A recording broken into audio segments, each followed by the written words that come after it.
सर्वेभ्यो नमो नमः।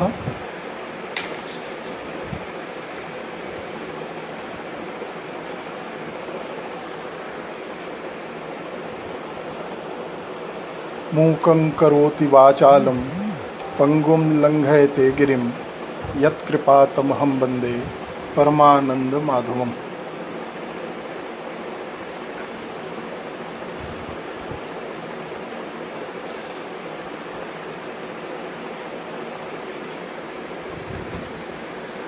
आवाज़ आ रही है? सर्वेभ्यो नमो नमः। संपूर्णानंद संस्कृत विश्वविद्यालय द्वारा अंतर्जाल माध्यमेन संचालिते शास्त्र प्रौढ़ी इति नामके कार्यक्रमे अस्मिन् भवतां समेषां स्वागतम् अस्ति। वर्तमान समये संपूर्ण विश्वे व्याप्त कोरोना नामक महामारी मध्ये छात्राणाम् उपकारार्थं विश्वविद्यालयानुदान आयोगस्य तथा च उत्तर प्रदेशस्य सर्वकारस्य निर्देशानुसारम् अस्माकं विश्वविद्यालयस्य स्वनामधन्याः कुलपतयः, न्यायशास्त्रविशारदाः, कुशलप्रशासकाः प्रोफेसर राजाराम शुक्ल महोदयानां प्रेरणया तेषां मार्गनिर्देशने कार्यक्रमोऽयं सञ्चालितः। कार्यक्रमे अस्मिन् शास्त्रीयग्रन्थानां सम्यक् पङ्क्तिपाठः कल्पितः। ज्योतिषविभागद्वारा शास्त्रीकक्षायां निर्धारितः पाठ्यक्रमानुसारं लीलावती, भास्करीय बीजगणितं, लघुजातकं तथा च जातकालङ्कारं ग्रन्थस्य प्रारम्भं जातम्। कार्यक्रमे अस्मिन् मम कृते आचार्य द्वितीयवर्षस्य कक्षायां निर्धारितः ग्रन्थः जातकपारिजातः निर्दिष्टः। ग्रन्थोऽयं होरास्कन्धस्य विशिष्टः ग्रन्थः। ग्रन्थोऽयं न केवलम् अस्माकं विश्वविद्यालये अपितु अन्ये ये संस्कृत विश्वविद्यालयाः सन्ति तेषां ज्योतिषविभागे प्रायशः सर्वेषां विश्वविद्यालये पाठ्यक्रमे निर्धारितः वर्तते। वयं सर्वे जानीमः यत् आमुखपटलमाध्यमेन सञ्चालिते अस्मिन् प्रकल्पे न केवलं विश्वविद्यालयस्य पारम्परिकाः विभागीयाः छात्राः अपितु समाजस्य ज्योतिषानुरागिणः अपि अत्र सम्मिलिताः सन्ति। अतः सर्वेषां सौकर्यार्थम् अहं न केवलं देवभाषायाम् अपितु राष्ट्रभाषायामपि पाठयामि। मध्ये मध्ये यथाकाले आङ्ग्लभाषायामपि प्रयोगः करिष्यामि। अतः परम् अहं सर्वेषां सौविध्यार्थं राष्ट्रभाषायाम एव वच्मि। जैसा कि हम सभी जानते हैं कि संपूर्णानंद संस्कृत विश्वविद्यालय की महान प्राचीन शास्त्र परंपरा को आगे बढ़ाते हुए इस समय विश्वविद्यालय के द्वारा शास्त्र प्रौढ़ी नाम का यह प्रकल्प समायोजित है। इस प्रकल्प के अंतर्गत विभिन्न विषयों के शास्त्रों के प्रसिद्ध ग्रंथों का पंक्तिशः पाठ होना है, ऐसी कल्पना की गई है। इस क्रम में मेरे लिए जो यह ग्रंथ निर्धारित किया गया है, जातक पारिजात, यह ज्योतिष शास्त्र का एक विशिष्ट ग्रंथ है। इस ग्रंथ को प्रारंभ करने से पूर्व हमें इस विषय में कि ज्योतिष शास्त्र का क्या महत्व है, ज्योतिष शास्त्र की क्या आवश्यकता है, इस विषय में मैं आपके सम्मुख अपने कुछ विचार रखना चाहता हूँ। जैसा कि हम सभी जानते हैं कि ग्रहाधीनम जगत सर्वम, यह कहा गया है कि ये जो सारा जगत है, संसार है, यह ग्रहों के अधीन है और ग्रहाः देवांशकाः, जो ग्रह हैं वो देवों के ही अंश हैं। तो दैवाधीनम जगत सर्वम या ग्रहाधीनम जगत सर्वम, यह दोनों ही उक्तियाँ जो है ज्योतिष शास्त्र के महत्व को प्रख्यापित करती हैं। ज्योतिष शास्त्र के तीनों भेदों में सिद्धांत, संहिता और होरा, यह जो भेद हैं मुख्य रूप से किए गए हैं। इन तीनों भेदों के अंतर्गत हम सभी जानते हैं जैसे कि सिद्धांत के द्वारा आकाशस्थ ग्रहों की गति, स्थिति इत्यादि का गणितीय विवेचन करके उनके विषय में जानकारी प्राप्त की जाती है। संहिता में आकाशस्थ ग्रहों का समस्त चराचर जगत पर, संपूर्ण विश्व पर जो प्रभाव होता है, जो उनका फल पड़ता है, उसका विवेचन संहिता ग्रंथों के माध्यम से किया जाता है। और होरा शास्त्र के अंतर्गत आकाशीय ग्रहों का किसी व्यक्ति विशेष पर जो प्रभाव होता है उसका अध्ययन जो है होरा शास्त्र के अंतर्गत करते हैं।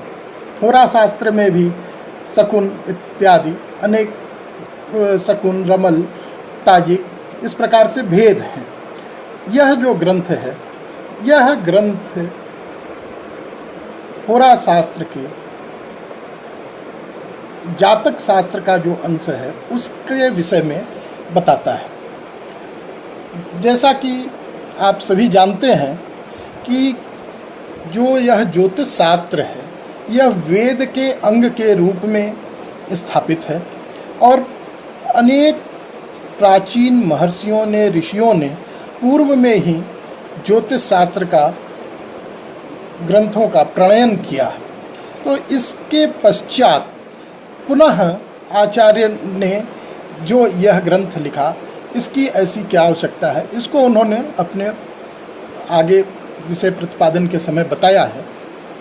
लेकिन यह ग्रंथ जो है ज्योतिष शास्त्र की, जैसा हम जानते हैं दो परंपराएं हैं शास्त्र में, एक ऋषि परंपरा है या आर्ष परंपरा जिसको कहते हैं, और दूसरी है आचार्य परंपरा या जो ऐतिहासिक परंपरा है, इतिहास प्राप्त होता है।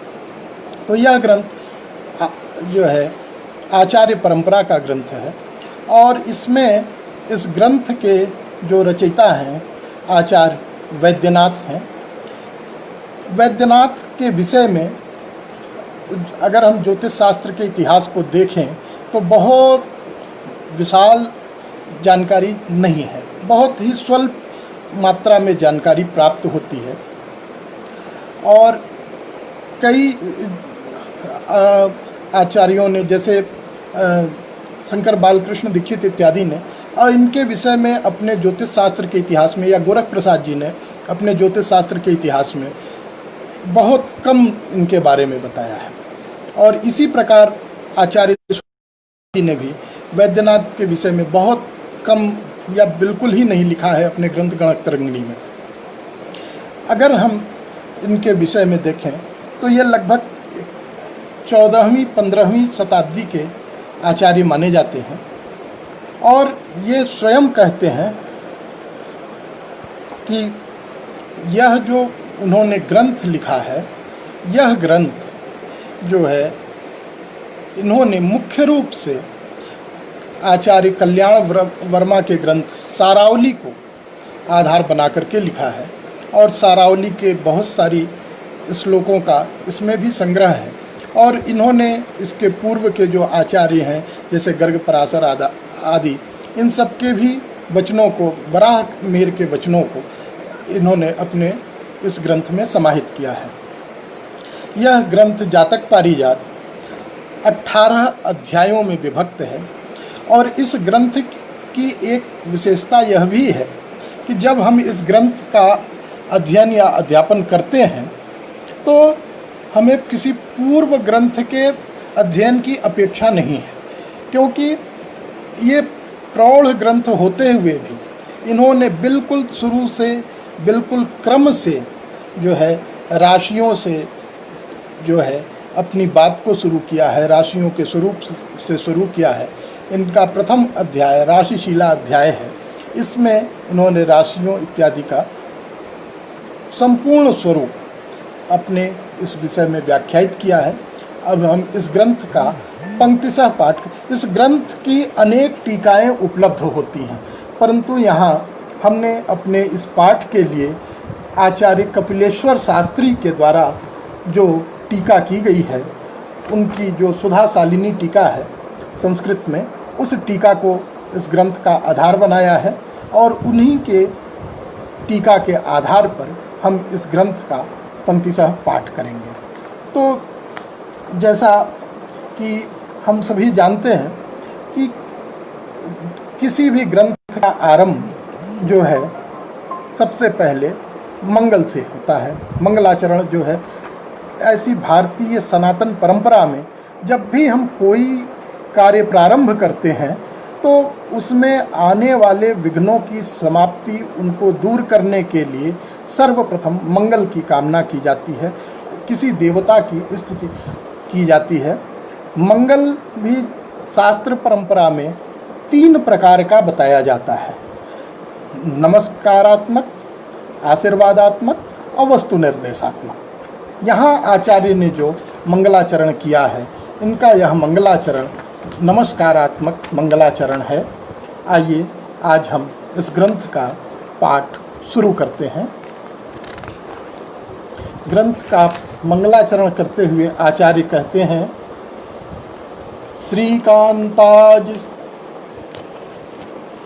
श्रीकांताज शिवस्वरूपम अमर ज्योतिर्गण स्वामिनम मायातीतम शेष जीव जगताम ईशम दिनेशम रविम नत्वा गर्ग पराशरादिरचितम संगृह्य होराफलम वक्षे जातक पारिजातमखिल ज्योतिर्विदाम प्रीतये।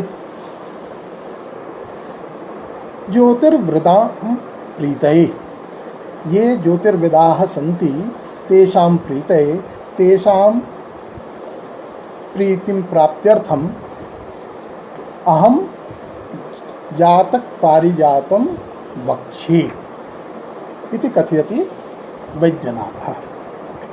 किम कथम कहते हैं? श्रीकांताज शिवस्वरूपम। श्रियः लक्ष्मी, कांतो विष्णु, श्रीकांतः अर्थात विष्णु, अजः ब्रह्मा, शिवश्चेति त्रिदेव स्वरूपम। किम कः अस्ति? स त्रिमूर्तिस्तो दिवाकरः। अर्थात क्या कहते हैं कि श्री अर्थात लक्ष्मी की जो कांति है वह कौन है? भगवान विष्णु। और अज अर्थात ब्रह्मा और शिव भगवान शंकर। ये तीनों का जो स्वरूप, सम्मिलित रूप है, वह कौन से हैं? वह है भगवान सूर्य। क्यों? क्योंकि उक्ति मिलती है कि त्रिमूर्तिस्तो दिवाकरः। और अमर ज्योतिर्गण स्वामिनम। अमर ज्योतिर्गण, अमर अर्थात देवता, और ज्योतिष ही अर्थात ग्रह नक्षत्रादयः। जो ग्रह नक्षत्रादि हैं वह ज्योति स्वरूप। इनके गण समूह का जो स्वामी है वह कौन है? वह भी है भगवान श्री सूर्य। समस्त जो है उन ग्रह नक्षत्रों के जो स्वामी हैं। ऐसा क्यों है? तो इसके लिए कमलाकर का वचन जो है आपको मिलेगा उस सिद्धांत तत्व विवेक में कि तेजसाम गोलकः सूर्यो ग्रहाणार्च्याम गोलकाः प्रभावंतो हि दृश्यन्ते सूर्म रश्मि प्रदीपिता। अर्थात जितने भी ये तेज से उत्पन्न गोलक हैं अर्थात ग्रह हैं, ये सब ग्रह नक्षत्र सूर्य की रश्मि से ही प्रदीप्त हैं, प्रकाशित हैं। अतः जो है यह इन सब का जो स्वामी है वह है सूर्य। फिर कैसा है? आगे कहते हैं मायातीतम। कहा कि ये जो माया है, माया अर्थात जो उसका सत्य स्वरूप है, माया से जो दूर है अर्थात सत्य स्वरूप। अशेष जीव जगताम ईशम। कहा सकल चराचर जगत में जो जीव हैं उन सबका यह स्वामी है। क्यों? तो इसके लिए हमें श्रुति में वचन प्राप्त होता है, सूर्य आत्मा जगतः थुकश्चेति, कि सूर्य जो है इस जगत की आत्मा है। सभी जो है सूर्य के प्रकाश से ही, सूर्य के कारण ही संसार में जीवित हैं। ऐसा तो यह इन सबका जो ईश है वो कौन है? दिनेशम। यह भी विशेषण है किसका? श्री भगवान सूर्य का। दिनेश अर्थात जो दिन का अधिपति है। तो दिन का अधिपति क्यों कहते हैं? इसके लिए भास्कर का वचन है, दिनम दिनेशस्य यतो अत्र दर्शने, कहा जहाँ सूर्य का दर्शन होता है वहीं पर दिन होता है, इसलिए दिन का स्वामी जो है वह सूर्य है। तो कहा रविम अर्थात श्री सूर्य। नत्वा नमस्कार करके, गर्ग पराशरादि रचितम, गर्ग पराशरादि ये ऋषयः सन्ति, तेषां रचित शास्त्राणां संगृह्य संकल्य तेषां संकलनं कृत्वा होराफलम अहम वक्षे।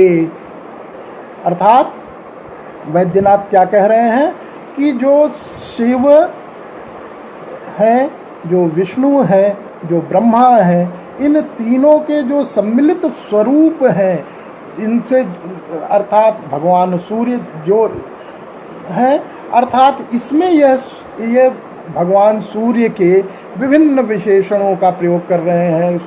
सूर्य को ब्रह्मा, विष्णु, शिव और इस संसार का स्वामी बताते हुए कहते हैं कि मैं इनको नमस्कार करके, क्योंकि सूर्य जो है वह ज्योतिष शास्त्र के अधिपति देवता भी हैं, इसलिए जो है उनको प्रणाम करके और जो इसके आचार्य हैं, अष्टादश प्रवर्तक जो माने जाते हैं, उन सब का गर्ग पराशरादि जो अष्टादश ज्योतिष शास्त्र के प्रवर्तक हैं, उन्होंने जो अपना होरा फल कहा है उसको संग्रह करके यह ज्योतिर्विदों की प्रीति के लिए, प्रसन्नता के लिए जातक पारिजात नाम यह ग्रंथ बना रहे हैं। वस्तुतः जातक पारिजात में क्या है? नामकरण में भी जो है विशेषता है। जातक अर्थात जातक शास्त्र, जातकेषु पारिजातम, जो पारिजात सदृश है, जो कल्प वृक्ष के समान है, अर्थात यह ऐसा ग्रंथ है जिसका अध्ययन करने मात्र से ही जो सभी कामनाओं को पूर्ण करने वाला है, ऐसे जातक पारिजात ग्रंथ को मैं कह रहा हूँ। आगे ये अपना परिचय देते हुए फिर कहते हैं कि भारद्वाज कुलोद्भवस्य विदुषः श्री वेंकटाद्रेरिः ज्योतिष शास्त्र विशारदस्य तनयः श्री वैद्यनाथः सुधिः होरासार सुधारसज्ञ विबुध श्रेणी मनः प्रीतये राशि स्थान निरूपणादि सकलम वक्षे यथानुक्रमम यथाक्रमम सकलम वक्षे। क्रम के अनुसार मैं समस्त विषयों को कहूँगा। कैसे? अपना परिचय देते हुए वे कहते हैं कि भारद्वाज कुलोद्भवस्य, भारद्वाज गोत्र जन्मनः ज्योतिष शास्त्र विशारदः, ज्योतिष शास्त्रे दक्षस्य विदुषः पंडितः श्री वेंकटाद्रे, श्री वेंकटाद्रि नामना तनयः श्री वैद्यनाथ नामा सुधिः विद्वान् कर्ताहं होरासार सुधारसज्ञ, होरासार सुधा, होराशास्त्राणां सारमेव सुधारस अमृतं जानन्ति ये विबुधा विद्वांसः तेषां श्रेणीनाम अखिलां मनसो मुदे। अर्थात जो होरा के अमृत को जानने वाले विद्वान लोग हैं, उनके मन की प्रीति के लिए, उनके मन की प्रसन्नता के लिए मैं राशि स्थानादि निरूपणादि, जो राशियों का स्थान है, जो द्वादश राशियां हैं, और उनका जो स्थान है और यह जो अन्य शेष सकल संपूर्ण जो विषय है उसको यथानुक्रमम कथयामि, मैं कहूँगा, क्रम पूर्वक कहूँगा। यहाँ जो है वह बता रहे हैं कि इस अपने कुल का इन्होंने परिचय दिया है वैद्यनाथ ऋषि ने कि यह भारद्वाज कुल में उत्पन्न है और इनके पिता का नाम वेंकटेश, इनको कुछ लोग दीक्षित उपनाम से भी वेंकटेश दीक्षित और वैद्यनाथ दीक्षित के नाम से भी कई आचार्यों ने अपने ग्रंथों में लिखा है। तो ये इन्होंने इस श्लोक में अपना और अपने कुल का परिचय दिया है और यही परिचय मात्र इनका है जो सभी इतिहासकारों ने लिखा है। अब इसी क्रम में यह पूर्व में इन्होंने ज्योतिष शास्त्र के अधिपति देवता सूर्य की उपासना की और अब अपने कुल के जो देवता हैं उनका जो है मंगल करते हुए, उनका अभिवादन करते हुए अपनी बात को आगे बढ़ा रहे हैं। इसी क्रम में अपने देवता को प्रणाम करते हुए ये कहते हैं, प्रणम्य वंदारु जनाभिवंद्य पादारविंदम रघुनायकस्य संगृह्य सारावली मुख्य तंत्रम करोम्यहम जातक पारिजातम। अहम अर्थात श्री वैद्यनाथः रघुनायकस्य रघुकुलाधिपतेर पते गर्भवतो रामचंद्रस्य वंदारु जनाभिवंदारविंद्यम वंदारु जनैः अभिवादकै वंदारु अभिवादके इति अमरकोशे वर्णितः। अभिवंद्यम सर्वथा वंदनीयम पादारविंदम चरण कमलम प्रणम्य सारावली मुख्य तंत्रम संगृह्य कल्याण वर्माकृत सारावली मुख्य तंत्रम स्वीकृत्य जातक पारिजातम इमं ग्रंथम करोमि विरचयामि। यहाँ पर जो आचार्य हैं वह अपना आधार जो बता रहे हैं कि मैंने इस ग्रंथ को बनाने में जो है सारावली ग्रंथ का अवलंबन किया है, सारावली को आधार बना करके हमने जो है इस ग्रंथ का प्रणयन किया है। अब हम देखेंगे कि यहाँ से जो ये मेष आदि नाम संज्ञा विशेषा, अब ग्रंथ में यह आगे मेषादि राशियों की संज्ञाएं बताते हैं। वह क्या है? मेषाज विश्वक्रिय तुम्बुराद्या वृक्षोक्षगो तावुरुगोकुलानि द्वंद्वम युग्मम जुतमम यमं च युगम तृतीयम मिथुनम वदन्ति कुलीर कर्काटक कर्कटाख्या कंठीरवः सिंह मृगेन्द्र लेयाः पाथोन कन्या रमणी तरुण्य तौली वणिक जूक तुला धटाश्च अल्यष्टमं वृश्चिक कौर्पिकीटा धन्वी धनुश्चाप सरासरानि मृगो मृगास्यो मकरश्च नक्रः कुंभो घटः तोय विधानः मीनान्त्य मत्स्य पृथुरोम झखा वदन्ति दस्त्रादिकर्षणोपादयुता क्रियाद्या चक्रस्थिता दिविचरा दिननाथ संख्या क्षेत्रर्थ राशि भवनानि भसंज्ञतानि। अब जब हम यहाँ पर राशियों की संज्ञाओं को देखते हैं तो यहाँ पर जो है बहुत सारे संज्ञाएं, एक एक राशि की कई कई संज्ञाएं बताई गई। अब एक प्रश्न यह उठता है, प्रायः कक्षा में विद्यार्थी पूछते हैं कि गुरुजी एक ही राशि के 10 नाम, 5 नाम, 3 नाम इस तरह से पर्यायवाची बताने की आवश्यकता क्या थी, क्यों हम लोग इसको इस प्रकार से प्रयोग करते हैं। तो इस विषय में यह कहना है कि जो यह शास्त्र लिखे गए, जो ये ग्रंथ लिखे गए, पूर्व में जो परंपरा रही है हमारी कि इन ग्रंथों को कंठस्थ करने की परंपरा थी और लेखन की व्यवस्था सभी के लिए उपलब्ध नहीं थी, इसलिए ग्रंथों को लोग कंठ करते थे। कंठस्थ करने के लिए और इन ग्रंथों को लिखने के लिए छंदों का प्रयोग किया जाता था ताकि उनको कंठ करने में सरलता हो सके, याद करने में। तो इसलिए ग्रंथ जो है छंद में लिखे जाते थे और हम सभी जानते हैं कि साहित्य शास्त्र में छंद जो निर्मित किए जाते हैं उनका एक विशिष्ट क्रम होता है, उनमें अक्षरों की संख्या, मात्राओं की संख्या निर्धारित होती है। तो हर श्लोक को बनाने के लिए, छंद को बनाने के लिए एक ही शब्द से बात कहने में कठिनाई उत्पन्न होती, इसलिए आचार्यों ने एक एक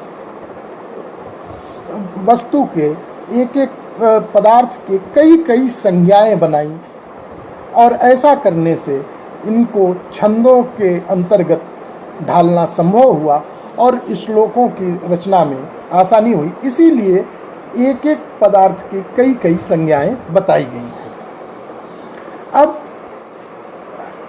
सबसे पहले ये मेष राशि की संज्ञा बता रहे हैं। तो मेष, अज, विश्व, क्रिय, तुम्बु, तुम्बुर, आद्याह प्रथम राशि। प्रथम राशि अर्थात मेष राशि के जो पर्यायवाची शब्द हैं, जो नाम हैं, संज्ञाएं हैं, वह है मेष, अज, विश्व, क्रिय, तुम्बुर और आद्य। इसी प्रकार वृष,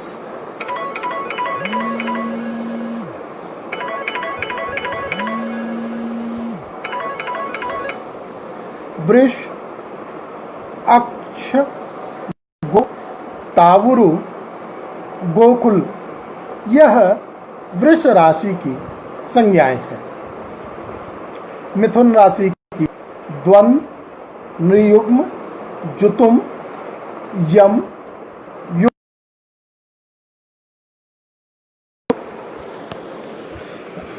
क्षमा करेंगे, नेटवर्क की वजह से वीडियो बंद हो गया था। पुनः मिथुन राशि से शुरू करते हैं। मिथुन राशि की जो संज्ञाएं हैं वह है द्वंद्व, नृयुग्म, जुतुम, यम, युग्म और तृतीय। कर्क राशि की कुलीर, कर्काटक, कर्कट, यह संज्ञा है। सिंह राशि की कंठीरव, सिंह, मृगेंद्र, लेय, ये पर्यायवाची शब्द हैं या संज्ञाएं हैं। कन्या राशि की पाथोन, रमणी, तरुणी, यह संज्ञाएं हैं। तुला राशि की तौली, वणिक, जूक, तुला, धट, यह तुला राशि के पर्यायवाची शब्द हैं। आली, अष्टम, वृश्चिक, कौरपी, कीट, यह वृश्चिक राशि की संज्ञाएं हैं। धनु, धन्वी, चाप, सरासन, यह जो है धनु राशि की संज्ञाएं हैं। मृग, मृगास्य, मकर, नक्र, ये मकर राशि की संज्ञा है। कुंभ, घट, तोयधर, यह जो है कुंभ राशि के पर्याय हैं। और मीन, अंत्य, मत्स्य, पृथुरोम, झक, ये जो है मीन राशि की संज्ञाएं। कहा वदंती, विबुधा वदंती, जो विद्वान लोग हैं उन्होंने इस प्रकार से संज्ञाएं की हैं। अब अगली पंक्ति में ये कह रहे हैं कि दस्त्रादिक नवर्क्षपाद युता क्रियाद्याः। अब ये जो राशियां हैं ये बनती कैसे हैं, या ये राशियां हैं क्या? तो कहा कि जो है दस्त्रादिक, दस्त्र से तात्पर्य है यहाँ अश्विनी नक्षत्र से। अश्विनी नक्षत्र से प्रारंभ करके नव पादयुता, नव चरणों से युत जो है वह क्रिय अर्थात मेष आदि राशियाँ होती हैं। यहाँ यह समझ, हम जैसा जानते हैं प्रायः जो ज्योतिष के छात्र लोग हैं कि कुल 27 नक्षत्र ज्योतिष शास्त्र में माने जाते हैं मुख्य रूप से। इन 27 नक्षत्रों में प्रत्येक नक्षत्र के 4 चरण होते हैं। तो इन चार चरणों में से एक राशि में 2.25 नक्षत्र सम्मिलित होते हैं। जैसे अश्विनी नक्षत्र के 4 चरण, भरणी का 4 चरण और कृतिका का 1 चरण, ये 9 चरण मिला करके इनको जब हम सम्मिलित करते हैं तो नक्षत्रों के इस 9 चरण से, तीनों नक्षत्रों में से यह 9 चरण मिला करके मेष राशि होती है। इसी प्रकार से अग्रिम क्रम में जो है कृतिका का 3, रोहिणी के 4 और मृगशिरा का 2 चरण, ये मिला करके वृष राशि होगी। इसी प्रकार से 9 चरण जोड़ते जाएंगे तो यह 12 राशियां हो जाएंगी। कहा चक्र स्थिता दिविचरा दिननाथ संख्या। तो कहा कि यह जो है, ये जो दिविचर हैं, ये अर्थात आकाश में जो विचरण करने वाले हैं, अर्थात जो ग्रह हैं, यह जो राशियां हैं, यह चक्र में, वृत्ताकार में, अर्थात जो यह एक पूरा इनका 360 अंश जो पूर्ण हो जाता है, या ये 27 नक्षत्र से मिलकर के जब पूरी 12 राशियां बन जाती हैं तो इसी को एक चक्र या भगण भी कहते हैं। 12 राशियों का जो भगण होता है, इन्हीं से संख्या होती। कहा क्षेत्रर्थ राशि भवनानि भसंज्ञतानि। अब यहाँ पे ये बता दे रहे हैं कि यह जो राशि शब्द है इसकी भी अन्य संज्ञाएं हैं। क्या संज्ञा है? कहा क्षेत्र, ऋक्ष, राशि और भवन, यह सब राशि के लिए प्रयुक्त होने वाले हैं। ये सब जो है राशियों की ही संज्ञाएं हैं। इस प्रकार से हम देखते हैं कि 12 राशियों की जो संज्ञाएं हैं उनका, अच्छा इसमें यह जो सब शब्द प्रयुक्त हुए हैं, बहुत से शब्द ऐसे हैं जो कि अन्य भाषाओं के हैं, कुछ यमन भाषाओं से हैं, कुछ लैटिन भाषा के भी शब्द मानते हैं आचार्य लोग जो भाषा वैज्ञानिक हैं। ये जो क्रिय, तुम्बुर और अन्य शब्द आए हैं, तो इसमें बहुत सारे शब्द जो है वह दूसरी भाषाओं के भी हैं। इससे यह स्पष्ट है कि वैद्यनाथ ने अन्य आचार्यों को भी अपने इस ग्रंथ में उनके शब्दों को स्थान दिया है और सम्मिलित किया है। अब इसी जब इन्होंने ये राशियां बता दी, तो अब इन राशियों को आचार्य कल्पना करते हैं एक कालपुरुष में, एक व्यक्ति के शरीर में इन राशियों का स्थान कहाँ है। क्योंकि जो हम जानते हैं कि ये जो जातक शास्त्र है, यह मुख्य रूप से किसी एक व्यक्ति के फलादेश करने के लिए है। तो यह जो राशियां हैं, जब तक इनका किसी व्यक्ति के शरीर में उनका स्थान हम नहीं जानेंगे, उनके प्रभाव को बताना संभव नहीं होगा।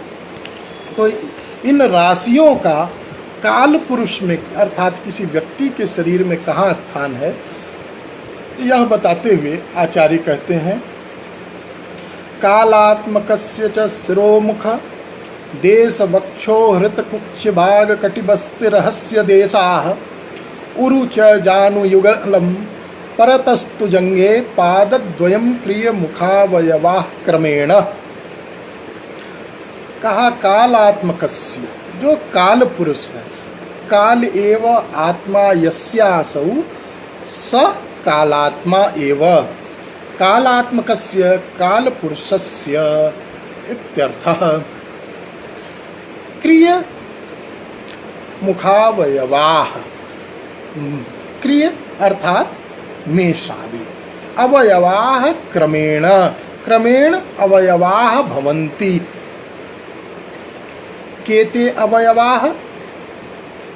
शिरो मुख देश वक्षो हृत कुक्षिभाग कटिबस्ति रहस्य देशाः उरुच जानु युगलम परस्तस्तु जंगे पादद्वयम इति। अर्थात क्या है इसका मतलब कि यह जो 12 राशियां हैं यह क्रम से, क्रमेण, क्रम से शिरो, सिर अर्थात शीर्ष, सिर, इस सिर का जो अधिपति है या जो मेष राशि है, क्रिय अर्थात मेष, मेष राशि का जो स्थान है वह काल पुरुष के सिर पर है। मुख, वृष राशि जो है वह काल पुरुष का मुख है। और मिथुन, उसका स्थान है वक्ष, वक्ष स्थल पर मिथुन राशि का स्थान है। हृत अर्थात हृदय, हृदय पर जो है कर्क राशि का स्थान है। सिंह का कुक्षि भाग अर्थात पेट पर जो है, उदर पर जो है सिंह राशि का स्थान है। कटी, कन्या का स्थान है कटी अर्थात कमर, कमर पर जो है वह कन्या राशि का स्थान है। बस्ती, बस्ती स्थान है तुला का। अब बस्ती क्या है?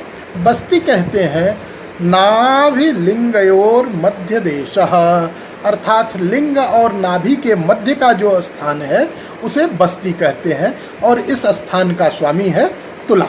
रहस्य देशाः, गुह्य प्रदेश, मानव शरीर का जो गुह्य प्रदेश है, लिंग आदि जो स्थान है उसका जो स्वामी है वह है वृश्चिक। उरु,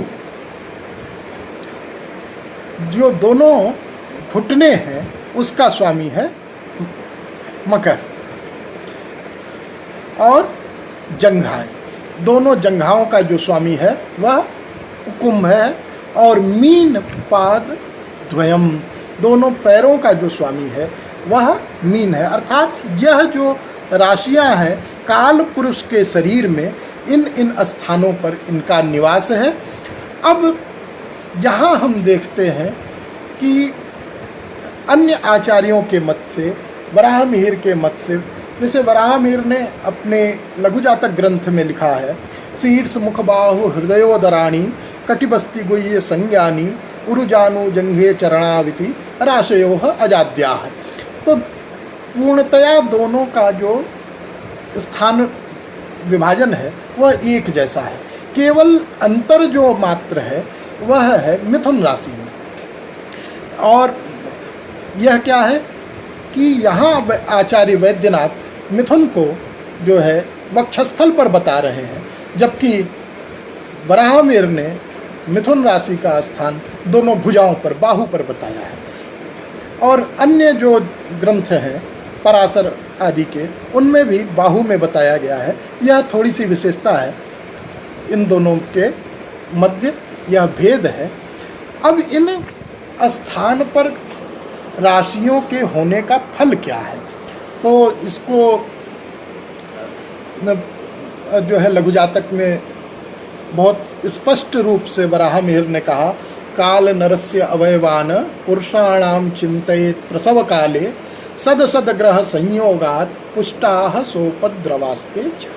अर्थात इसका मतलब क्या है कि यह जो राशियां हैं काल पुरुष के शरीर में, इनका चिंतन जो है प्रसव काल में अर्थात जन्म काल में, अर्थात जन्म कुंडली में करना चाहिए।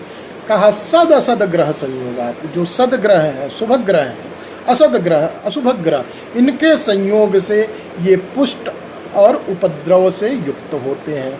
इसका तात्पर्य क्या है कि जिन जिन राशियों में शुभ ग्रहों की उपस्थिति होगी वह अंग शरीर का पुष्ट होगा, और जिन राशियों पर अशुभ ग्रहों की उपस्थिति होगी वह स्थान शरीर का कमज़ोर होगा, उनमें कोई चिन्ह होगा, कोई चोट होगी, दाग होगा। इस प्रकार से आचार्यों ने तो इन चीज़ों को जानने के लिए कुंडली के माध्यम से, किसी व्यक्ति की जन्म कुंडली के माध्यम से केवल राशियों में स्थित ग्रहों के द्वारा और उनकी दृष्टि इत्यादि के द्वारा इस बात का ज्ञान करना संभव है कि शरीर का कौन सा अंग पुष्ट है और शरीर का कौन सा अंग कमज़ोर है।